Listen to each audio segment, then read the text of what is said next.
സംസ്ഥാനത്ത് ഈ മാസം മുതൽ വൈദ്യുതി നിരക്കിൽ വർധന. സർചാർജ് ഇനത്തിൽ ഈ മാസം മുതൽ 10 പൈസ അധികമായി ഈടാക്കും. നിലവിലുള്ള 9 പൈസയ്ക്ക് പുറമെയാണ് വർധനവ്.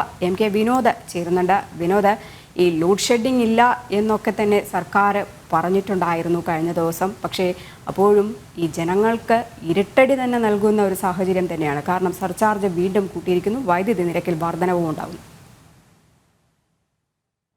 തീർച്ചയായും രജനി, നമ്മൾക്ക് കേൾക്കുമ്പോൾ നമുക്ക് തോന്നും 10 പൈസയല്ലേ കൂടുന്നുള്ളൂ എന്നാണ് നമ്മുടെയൊക്കെ ധാരണ. പക്ഷേ നിലവിൽ അനുഭവപ്പെടുക 19 പൈസയുടെ വർധനവാണ് വരുന്നത്. 19 പൈസ എന്ന് പറയുമ്പോൾ ഒരു യൂണിറ്റിനാണ്. അപ്പോൾ ഒരു വീട്ടിൽ ഒരു 100 യൂണിറ്റ് ഉപയോഗിക്കുകയാണെങ്കിൽ 19 രൂപ വർദ്ധിക്കുകയാണ്. അപ്പോൾ വൈദ്യുതി നിരക്ക് വളരെ തന്ത്രപരമായി വർദ്ധിപ്പിക്കുകയാണ്. 10 പൈസയുടെ വർധനവേ വരുന്നുള്ളൂ എന്നൊക്കെയാണ് പറയുന്നത്. സർചാർജാണ്. 9 പൈസ നിലവിൽ ഇപ്പോൾ സർചാർജ് ഉണ്ട്. അപ്പോൾ അതിനൊപ്പമാണ് 10 പൈസ കൂടി വെക്കുന്നത്. അങ്ങനെ വെക്കുമ്പോൾ 19 പൈസ. 100 യൂണിറ്റ് ആകുമ്പോൾ അത് 19 രൂപയുടെ വർധനവാണ് വരുന്നത്. നിലവിൽ നമുക്കറിയാം, ഇത്തരത്തിൽ 100 യൂണിറ്റ് ഞാനൊരു ഉദാഹരണം പറഞ്ഞാണ്. അങ്ങനെ യൂണിറ്റ് വർദ്ധിച്ചു വരുമ്പോൾ 200 യൂണിറ്റ് ആകുമ്പോൾ അതിൻ്റെ ഇരട്ടിയാകും.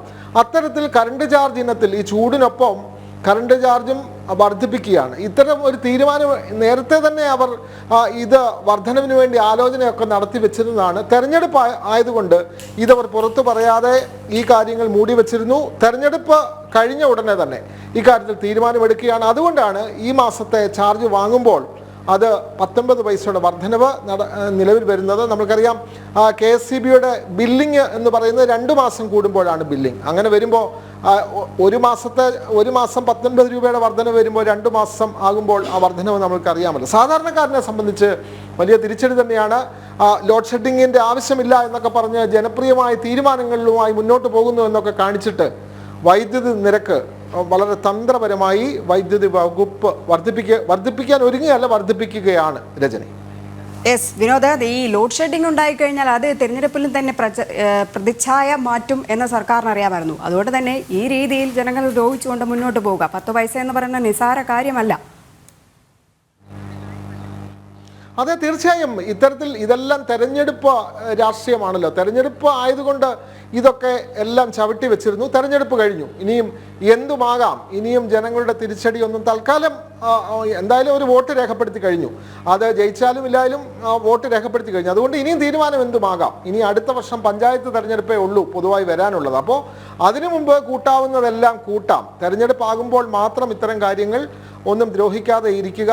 വോട്ട് ഇട്ട് കഴിഞ്ഞാൽ ഉടനെ അടുത്ത പരിപാടിയുമായി ഇറങ്ങുക എന്നുള്ളതാണ്. അതുകൊണ്ടാണ് ഇത്രയും നാൾ ഈ കടുത്ത ചൂടിന് ഈ പറഞ്ഞ വൈദ്യുതി നിയന്ത്രണം ഒന്നും വേണ്ട, ലോഡ് ഷെഡിങ് വേണ്ട എന്നൊക്കെയുള്ള തീരുമാനവുമായി വന്നിട്ട് മറ്റ് മാർഗങ്ങൾ KSEBക്ക് ആലോചിക്കാമെന്നാണ് വൈദ്യുതി മന്ത്രി K കൃഷ്ണൻകുട്ടിയുടെ അധ്യക്ഷതയിൽ കഴിഞ്ഞ ദിവസം ചേർന്ന ഉന്നതതല യോഗം തീരുമാനിച്ചത്. മറ്റു മാർഗങ്ങൾ എന്ന് പറയുന്നത് ഇതാണ്. വൈദ്യുതി ചാർജ് വർദ്ധിപ്പിക്കുക എന്നുള്ളതാണ് മറ്റു മാർഗം. അത് പറഞ്ഞാൽ മതിയായിരുന്നു, മന്ത്രി തന്നെ പറഞ്ഞാൽ മതിയായിരുന്നു. അതിന് KSEBയോട് പറയുന്നു മറ്റു മാർഗങ്ങൾ അന്വേഷിക്കുക. മറ്റു മാർഗമൊന്നുമില്ല, കറണ്ട് ചാർജ് അങ്ങോട്ട് കൂട്ടിക്കൊടുക്കുക. അപ്പോൾ ഇത്തരത്തിൽ കറണ്ട് ചാർജ് വർദ്ധിപ്പിച്ചുകൊണ്ട് വരുമാനം വർദ്ധിപ്പിക്കുക എന്നുള്ള വളരെ എളുപ്പമുള്ള മാർഗമാണ്. മറ്റ് ജലവൈദ്യുത പദ്ധതികൾ അത് കണ്ടെത്തുക, അല്ലെങ്കിൽ പുതിയ വൈദ്യുതി ഉൽപ്പാദിപ്പിക്കാനുള്ള പുതിയ മാർഗങ്ങൾ കണ്ടെത്തുക, സോളാർ പദ്ധതികൾ വ്യാപിപ്പിക്കുക, ഇതൊക്കെ ദീർഘകാല അടിസ്ഥാനത്തിൽ മാത്രമേ നടപ്പാകുകയുള്ളൂ. പക്ഷേ ഇത് വളരെ പെട്ടെന്ന് ഒരു ബില്ലിൽ ചേഞ്ച് വരുത്തിയാൽ മതി, കൃത്യമായി പണം അടച്ചോളും. പണം അടച്ചില്ല എങ്കിൽ ഫ്യൂസ് ഊരും.